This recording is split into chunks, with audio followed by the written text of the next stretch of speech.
अस्सलाम वालेकुम viewers, this is Furqan Javed. उम्मीद करता हूँ आप सब बिल्कुल खैरियत से होंगे।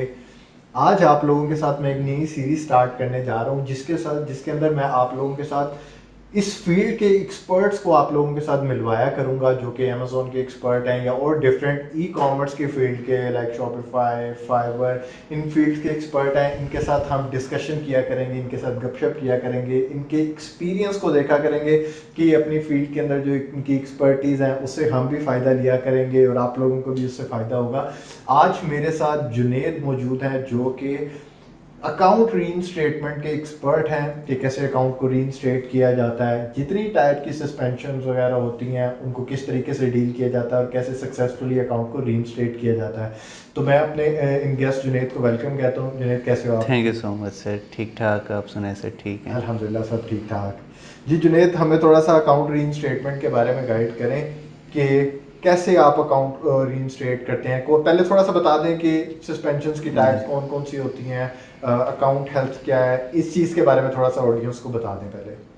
हम स्टार्ट ऐसे करते हैं कि जब हम अमेज़ोन अकाउंट जो है उसके ऊपर सेलिंग स्टार्ट करते हैं और हम लोग उसके अंदर किसी किस्म की अमेज़ोन की पॉलिसी को वायलेट करते हैं, जिसकी वजह से हमारा अकाउंट किसी भी किस्म के रिस्क पे आ जाता है, जिसमें अकाउंट हेल्प पेज में आपके पास बहुत सारी वॉलेशंस या कंप्लेंट्स शो हो रही होती हैं और एट दी एंड आपका जो अकाउंट है वो सस्पेंशन की तरफ चला जाता है और आपका अकाउंट सस्पेंड हो जाता है। अकाउंट रीइंस्टेटमेंट में हम लोग वही जो आपके सस्पेंडेड अकाउंट्स हैं या आपके जो अकाउंट हेल्थ के इश्यूज़ हैं उनको हम लोग डील करते हैं। ये जो आपकी सस्पेंशन हैं ये हमेशा उसी वजह से होंगी अगर आप किसी ना किसी सूरत में अमेज़ॉन की जो पॉलिसीज़ हैं उनको वायलेट करते हैं। विदाउट एनी काइंड ऑफ वॉलेशन आपका अकाउंट जो है कभी भी सस्पेंड नहीं हो सकता। अगर आपका अकाउंट किसी भी वजह से सस्पेंशन की तरफ जाता है तो हम डील करते हैं। अच्छा जी। जुनेद भाई, इसके अंदर मुझे थोड़ा सा गाइड कीजिएगा कि इसके अंदर कौन कौन सी सस्पेंशन की टाइप्स होती हैं। लाइक आपकी अकाउंट हेल्थ किन किन पैरामीटर्स के ऊपर डिस्टर्ब होती है, लाइक ओडीआर क्या होता है, ये सारी चीज़ें आप ज़रा जी। ऑडियंस के साथ शेयर करें।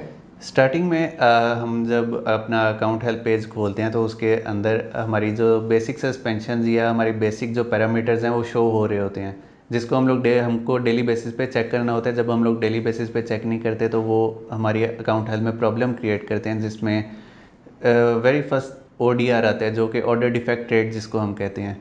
उसमें आपके जो ऑर्डर्स हैं उनके अंदर कोई भी डिफेक्ट आ जाता है किसी भी किस्म का, जैसे आपका प्रोडक्ट ब्रेकेबल हो जाता है, ऐसा कुछ भी हो जाता है तो ओडीआर में आ जाता है, जिसमें आपके पास ए टू जी गारंटी क्लेम्स और मुख्तलिफ़ किस्म की उसके अंदर फैक्टर्स हैं जो होते हैं। उसके बाद आ जाता है वीटीआर जो कि वैलिड ट्रैकिंग रेट है। हम ट्रैकिंग आईडीज़ जो है फेक पुट करने की अक्सर औकात कोशिश करते हैं। अमेज़ॉन जो है उसके अंदर 100 में से जो आपकी 5 हैं वो आपको ट्रैकिंग आईडीज़ अलाउ करता है कि आप किसी ना किसी सूरत में उनको आप डाल सकते हैं। तो लेकिन जब हम लोग उससे ज़्यादा की तरफ जाते हैं तो वो भी हमारी अकाउंट हेल्थ के लिए प्रॉब्लमेटिक होता है। फिर लेट शिपमेंट रेट आ जाता है। अगर हम लोग प्रॉपरली अपने जो ऑर्डर्स हैं उनको डिलीवर नहीं कर पाते, वो लेट शिपमेंट रेट की तरफ चले जाते हैं, जिसकी वजह से लेट शिपमेंट रेट जो है ख़राब हो जाता है। फिर अकाउंट हेल्प पेज में आपके दरमियान में सारी जो कंप्लेंट्स हैं या सस्पेक्टेड कंप्लेंट्स हैं वो शो हो रही होती हैं।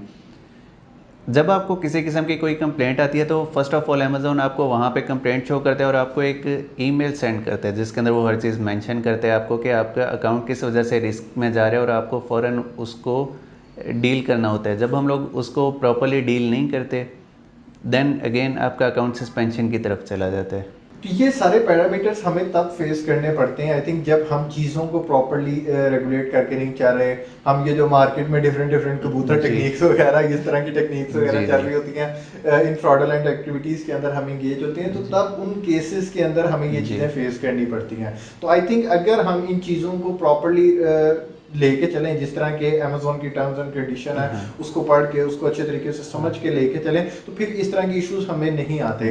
लेकिन इन केस मार्केट में कभी अक्सर हो जाता है कि आप आउट ऑफ स्टॉक हो गए, आपको इस तरह से ट्रैकिंग मैनेज हाँ। करनी पड़ गई, सो चीज़ें हो जाती हैं अप्स एंड डाउन। तो क्या इन चीज़ों को रिकवर किया जा सकता है, या अगर रिकवर किया जा सकता है तो क्या तरीकेकार है? वेरी फर्स्ट स्टेप आपका ये होता है, अगर आप आउट ऑफ स्टॉक होने लगे हैं तो आप अपनी लिस्टिंग जो है उसको क्लोज़ कर दें। जब आप उसको क्लोज़ कर देंगे आप आउट ऑफ स्टॉक नहीं होंगे। और फिर हमारे जो मोस्टली ये इशू आ रहा है वो वॉलमार्ट से लोग जो वॉलमार्ट या सैम्स क्लब से सोर्सिंग करते हैं उनको ये इश्यूज़ आते हैं जिनको प्रॉपरली प्रोडक्ट हंटिंग नहीं आती। हम जो है उस चीज़ को सीखते नहीं है ना, हम लोग जो है अमेज़ोन की जो पॉलिसीज़ हैं उनको कभी रीड भी नहीं हम लोगों ने करके देखा होगा। एक अमेज़ोन की प्रॉपर अमेज़ोन यूनिवर्सिटी है जिसको उन्होंने अमेज़ोन अकाउंट के अंदर प्रॉपरली मेंशन किया हुआ है। हम उसको कभी खोल के देखना भी नहीं चाहते कि हम उसको ओपन कर लें, जिसकी वजह से जब हमें टर्म्स एंड कंडीशंस नहीं पता होती तो हमारा account at the end again suspension की तरफ जाता है। हमें चाहिए कि हम लोग उनको रीड करें और उसी के मुताबिक अपना जो है काम उसको लेके चलें। अच्छा, यहाँ पर ये आपने बड़ा अच्छा पॉइंट रेज किया कि हम लोग जो है टर्म्स एंड कंडीशन पढ़ना हम गवारा नहीं करते। यहाँ तक कि हमने कहीं पर भी कोई वेबसाइट पर भी चले जाएं तो सीधा ठग उसको स्क्रॉल करके नीचे एग्री पे क्लिक कर देते हैं, टर्म्स एंड हाँ। कंडीशन हम नहीं पढ़ते। तो ये एक हमारा एक जनरल बिहेवियर है, सबके इस तरह से है, तो इसमें टेंशन लेने की कोई ज़रूरत नहीं है। लेकिन बेहतर ये है कि अगर आप अमेज़ोन के ऊपर काम करना चाह रहे हैं तो आपको उसकी टर्म्स एंड कंडीशन का पता होना चाहिए, क्योंकि अमेज़ोन इन मामलात के अंदर काफ़ी स्ट्रिक्ट है और होना भी चाहिए। क्योंकि इस तरह के जो लोग फ्रॉड्स में एक्टिविटीज़ में इंगेज हैं, जैसे कि आप लोगों ने पिछले दिनों देखा है कि हमारे फलां एक एरिया के अंदर, मैं नेम नहीं मेंशन करना चाहूँगा, वहाँ पर लोगों ने इस तरह के फ्रॉड्स वगैरह किए। इन रिटर्न क्या हुआ? पाकिस्तान का इमेज खराब हुआ। तो यार हमें उस चीज़ को भी लेके चलना है। रिस्क तो हमने कमाना है, पैसे तो हमने अर्न करने हैं, लेकिन साथ मुल्क की इज्जत भी है, क्योंकि उसी की वजह से हमारी भी इज्जत है कल को। तो हमने उन सारी चीज़ों को भी साथ लेके चलना है। मुझे बताइएगा जुनैद साहब कि हम कौन सी ऐसी टाइप्स हैं जिनको हम इजीली कैटर कर सकते हैं, जो कि इजीली रिकवरेबल होते हैं, और किन सिनेरियोज के अंदर हम उनको इजीली रिकवर कर सकते हैं? कि अगर हम फर्स्ट उसको आंसर करें तब उसको कर सकते हैं, या अगर किसी ने पहले उसको 3-4 दफ़ा अमेजोन के साथ केस ओपन कर दिया उसके बाद अगर हम करना चाहें तो क्या हम उसे कर सकते हैं? नहीं, इस चीज़ पर थोड़ी सी गाइडेंस हमें। मैं इस चीज़ को सबसे पहले यहाँ से लेके चलूँगा कि फ़र्स्ट ऑफ़ ऑल हमारे लोगों का माइंडसेट ये है कि अमेज़ोन जो है हमारे डॉक्यूमेंट्स को चेक नहीं करेगा। जैसे इनवॉइसेस हैं, लेटर ऑफ ऑथराइजेशन है, आप अगर अकाउंट क्रिएट करते हैं तो क्रिएशन के टाइम जो आपके यूटिलिटी बिल्स हैं etcetera so and so fourth, बहुत सी चीज़ें हैं। हम लोग समझते हैं कि शायद अमेज़ोन जो है उन चीज़ों को रीड नहीं करता, या अमेज़ोन जो है उन चीज़ों को देख नहीं सकता, जो कि हमारी बहुत बड़ी एक इशू है जिसको हम लोग डेली बेसिस पे फेस कर रहे हैं। अगर हम लोग किसी क्लाइंट को डील भी करते हैं, वो भी आगे से यही कहता है कि अमेज़ोन ने कौन सा हमारा ये जो है डॉक्यूमेंट प्रॉपरली चेक करने हैं। आई डोंट थिंक सो कि लोगों को ये, क्यों लोग ये चीज़ सोचते हैं कि अमेज़ोन उस डॉक्यूमेंट को प्रॉपरली नहीं देखेगा। और फिर जहाँ तक सस्पेंशन की बात है, अगर आपका अकाउंट को कोई वॉलेशन आती है या सस्पेंशन आती है, अगर आपको उस चीज़ के बारे में नॉलेज नहीं है, काइंडली आप किसी जो एक्सपर्ट है उसको आप हायर कर लें, which is best for your account health and future of your account.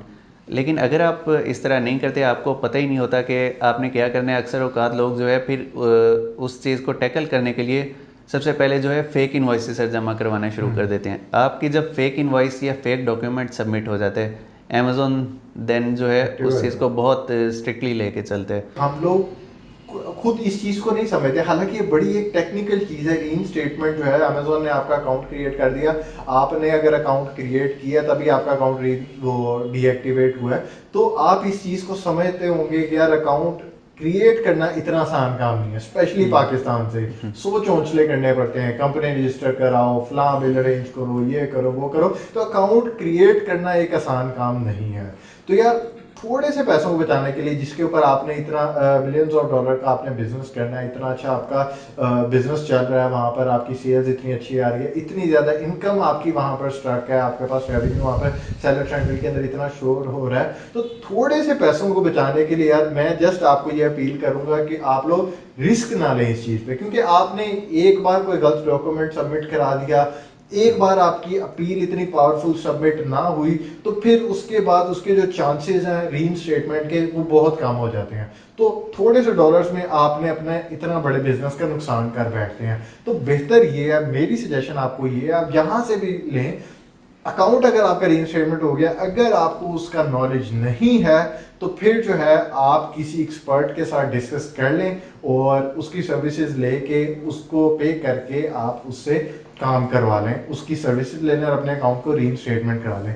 और यहाँ पर मैं एक और चीज़ ऐड करता जाऊँगा कि अगर आप लोगों का अकाउंट जो है वो इस तरह की एक्टिवेशन डीएक्टिवेशन फेस कर रहा है, कोई सस्पेंशन वगैरह आई हुई है, और उसको अगर आप चाहते हैं कि हम उसको रीइंस्टेट करें, तो उसके अंदर अगर आप हमारी सर्विसेज लेना चाहते हैं तो आप नीचे स्क्रीन के ऊपर आपको एक कॉन्टैक्ट नंबर नज़र आ रहा होगा, जस्ट उसके ऊपर कॉल करें, हमारी टीम आपके साथ पूरी डिटेल शेयर कर देगी, आपके पूरे केस स्टडी को एनालिसिस किया जाएगा कि आपका केस क्या है, प्रीवियस हिस्ट्री क्या है, सारी चीज़ों का एक पूरा प्रॉपर ऑडिट करके आपको पहले रिपोर्ट किया जाएगा कि हाँ जी ये अकाउंट रिकवरेबल है, इसके अंदर हमें आपसे ये इनपुट रिक्वायर्ड होगी, वो सारी डॉक्यूमेंटेशन आपके साथ शेयर की जाएगी। फिर उसके बाद हम आगे फर्दर प्रोसीजर की तरफ चलेंगे। बगैर किसी नॉलेज के या बगैर अमेज़ोन की पॉलिसीज़ को स्टडी किए आप उसको रीइंस्टेट करने की कोशिश ना करें, ऐसे नहीं होता। और आप जो हमेशा लोग यही करते हैं, जब अकाउंट सस्पेंड होता है तो फेक डॉक्यूमेंट्स देना शुरू कर देते हैं। काइंडली आप स्टार्टिंग में ऐसे ना करें। एटलीस्ट एक दफ़ा हम फ्री जो है आपको